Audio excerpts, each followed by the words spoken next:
Yeah, so we just got done with Friday Night Strikes, just getting to love on people and stuff. And one of the people that was on our team actually felt like we're supposed to go to a certain place here in Reading, and it was actually underneath a bridge.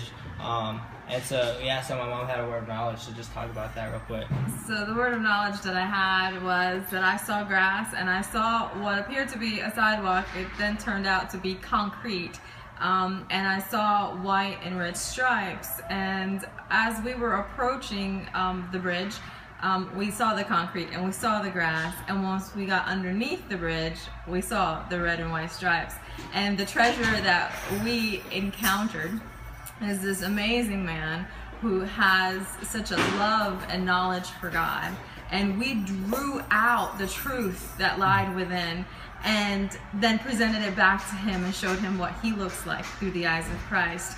And it was an amazing experience to share the love of Christ with a fellow brother, and share the love, the tangible love of Christ. It wasn't just in our words, but it was also in the way that we looked at him, the way that we embraced him, and sharing the words that God gave for him at that moment.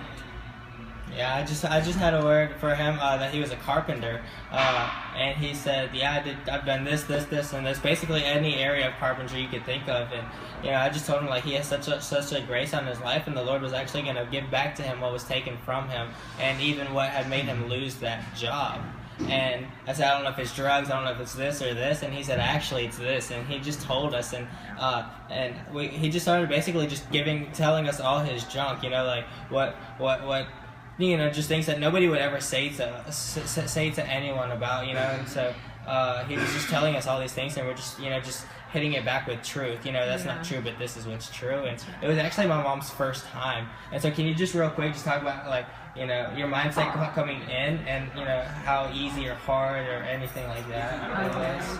Well, I was trying to keep an open mind, being that it was my first experience. I knew traveling from Alabama to Reading, that this was going to be my very first experience. We had already planned this. So coming into it, I was like, okay, Lord, however that looks, I'm open to it. And I thought in the back of my mind, this may be a little difficult, but in reality, it's just talking to another human being and sharing what we carry inside of us with them, and discovering that they have the very same gifts inside of them. It's just as simple as sitting down with someone over a cup of coffee, a cup of tea, and just being friends. Yeah. So good. Yeah, it's so easy. Just we just want to encourage you guys, just go out and love somebody.